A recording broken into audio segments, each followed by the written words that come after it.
जैसा कि आपको मालूम है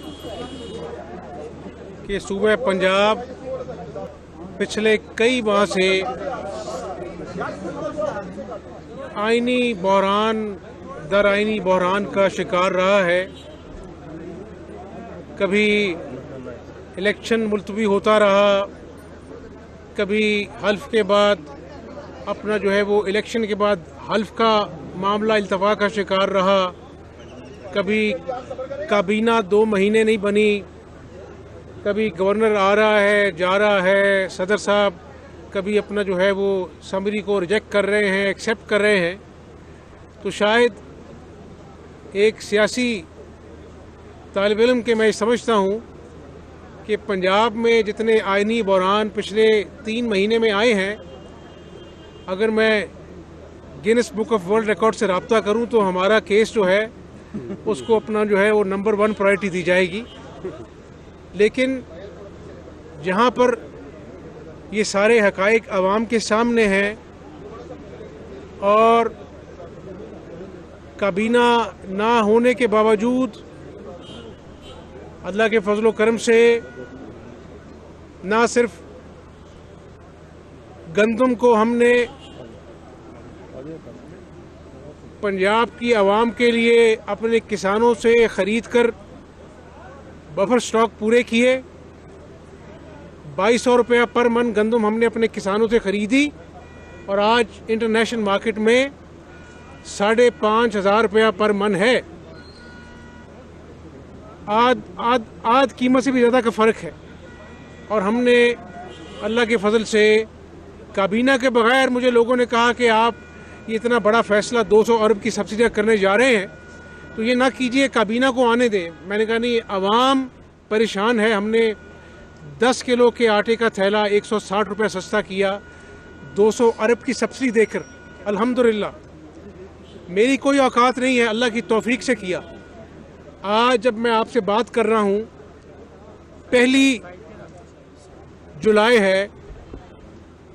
आज अल्लाह के फजल से पंजाब के तमाम अजला में THQ, DHQ और 14 टीचिंग अस्पताल में कैंसर समेत तमाम दवाइयाँ सूबे की आवाम को मुफ्त मिलने जा रही हैं अल्लाह के फजल से।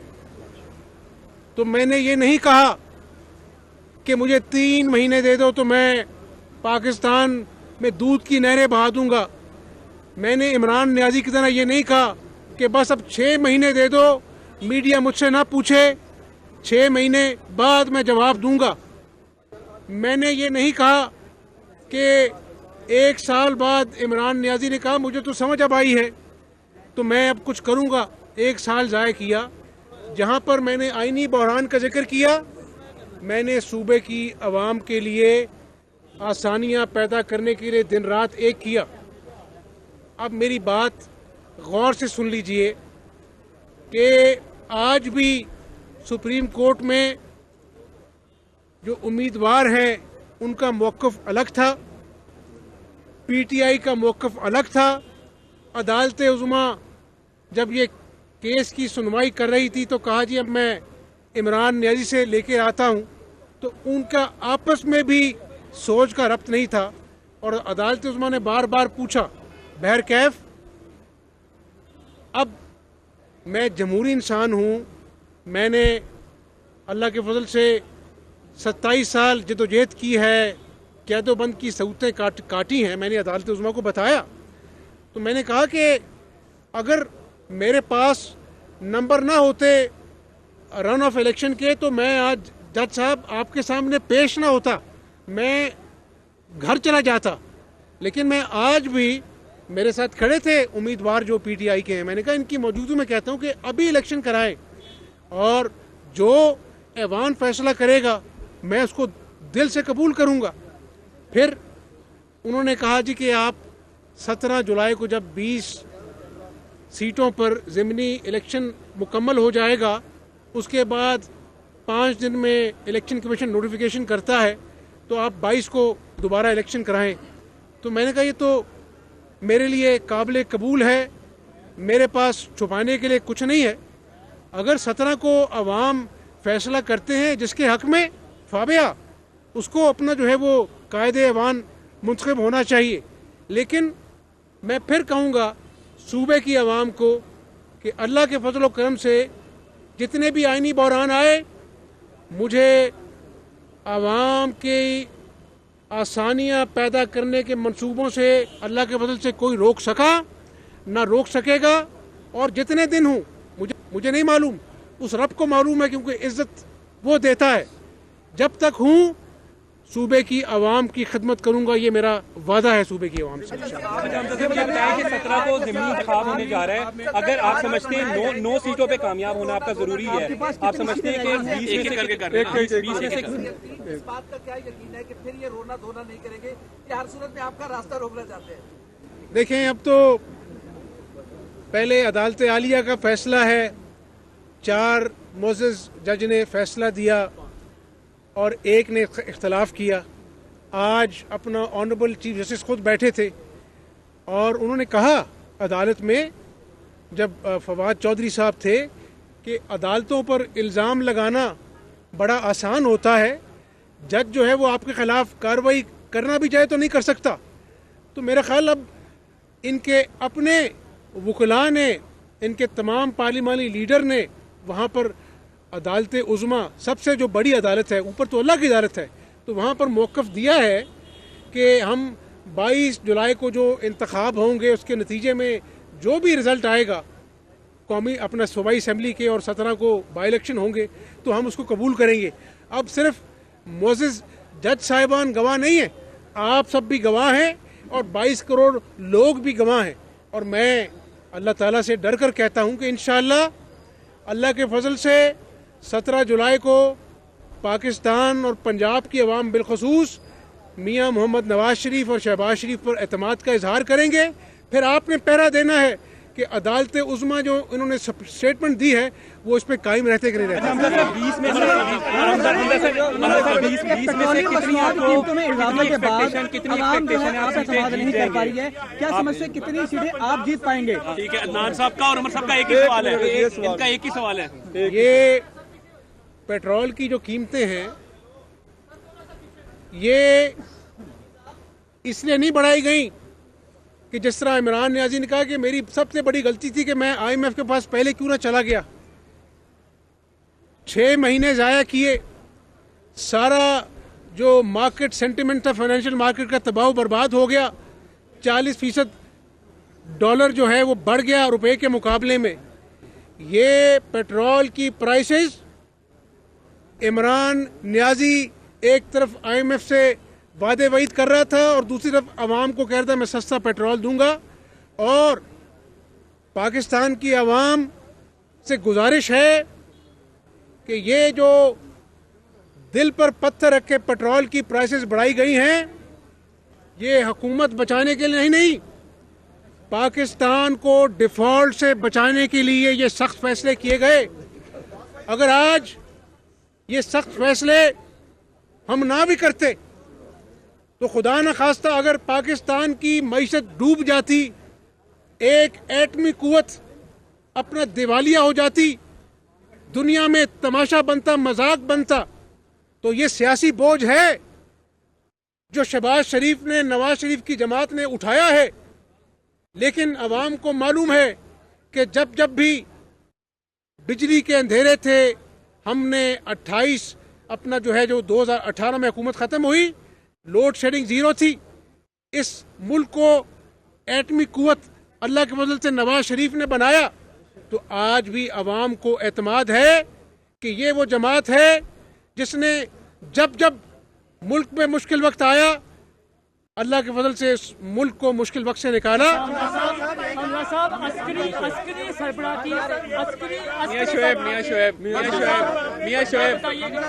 अदालत में बार बार एक ही बात होती रही कि जो हमें हरासा इकट्ठा कर लें, क्या जिन लोगों ने आयन तोड़ा, यहाँ हमले किए, उनको माफ कर दिया जाएगा? उनको साथ मिला लें आप, उनको कानून के दायरे में नहीं लाया जाएगा? साथ मिला लें आप। हाँ जी, दूसरा ये भी कि आइंदा दो इसमें साथ मिला लें, जारी रहेंगे, ये भी साथ मिला लीजिए।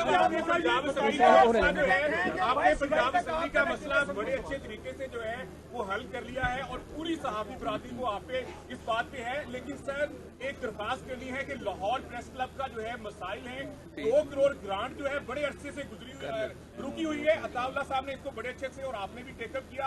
सदर लाहौर प्रेस क्लब आजम चौधरी साहब, सलमान गनी साहब, सीनियर जर्नलिस्ट सारे आपसे मिल चुके हैं। सर प्लीज, पूरे सहाफी आपकी तरफ देख रहे हैं। हमारी 2 करोड़ ग्रांट नहीं, वो क्यों रुकी हुई है? आपको पता है इस बात का? 6-7 जुलाई का वादा था। ये देखिए, ये सवाल तो जुड़े हो गए इंशाल्लाह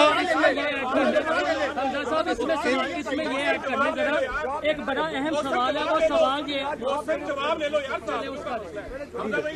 ये जो मीडिया पर पाबंदी थी, मैंने असेंबली में ऐलान किया था कि हम ये पाबंदियां पंजाब असेंबली से उठाएंगे और आपका शुक्रिया कि आपने आज इस बात को मान लिया है कि अल्हम्दुलिल्लाह मीडिया के लिए दरवाजे खोल दिए गए हैं। और जहां तक ग्रांट है वो अल्लाह ने चाहा तो इसी महीने हम आपको फराहम करेंगे। सीएम साहब ये बताइएगा, अस्करी अदारे के सरबराह के हवाले से जो उनकी करैक्टर असैसिनेशन हो रही है, ये सिलसिला पीटीआई की जानिब से कौन रोकेगा? जो सिपा सलार के बारे में ट्रेंड चलाए जा रहे हैं और अभी तक हुकूमत खामोश है। क्यों कोई FIA मुतहरिक नहीं हो रही? क्यों उनके खिलाफ गिरफ्त नहीं हो रही? इंडिया इस बारे में खुश हो रहा है, जो बार बार पाक अफवाज का नाम आ रहा है। न सिर्फ अस्करी इदारे के सरबराह के खिलाफ जहर उगला गया है, पाकिस्तान के दोस्त मुल्क में वो गए थे और जिस तरह के अल्फाज इस्तेमाल किए गए हैं, तो ये इमरान नियाजी की साजिश का पोल तो खुल गया कि उस साजिश के पीछे फरा गोगी और तोशा खाने की चोरियां छुपाने का प्रोग्राम था। लेकिन मैं फिर कह दूं कि हम पाकिस्तानी हैं। इस आदमी ने अपनी अना की खातिर आइन और कानून को तोड़ा,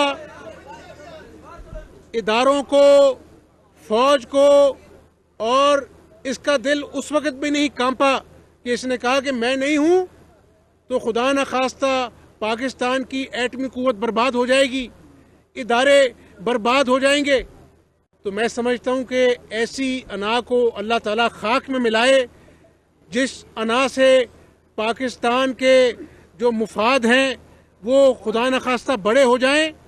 तो 17 जुलाई का दिन, मैं बड़ा बोल नहीं बोलता, अल्लाह पाक ने चाहा तो दूध का दूध पानी का पानी होगा। और 22 जुलाई का जो इलेक्शन होगा, मुस्लिम लीग नून उसको जीतेगी। और जब भी इंतखाबात होंगे, मैं फिर पाकिस्तानी अवाम से अपना जो है वो मुखातिब हूँ, मुश्किल वक्त है, दिल पे पत्थर रखकर ये फैसले कर रहे हैं, सियासत के लिए नहीं। सियासत बचानी होती तो हम भी इमरान नियाजी की तरह झूठ बोलते, मईशत बड़ा गरक उसका हो जाता, पाकिस्तान दिवालिया हो जाता। इंशाअल्लाह सख्त फैसलों के बाद आसानियां अवाम के लिए आएंगी और मुस्लिम लीग नून अल्लाह ने चाहा तो इस मुल्क को पाकिस्तान और कायद आज़म का खुशहाल पाकिस्तान बनाएगी। बहुत शुक्रिया। लास्ट क्वेश्चन कर लें।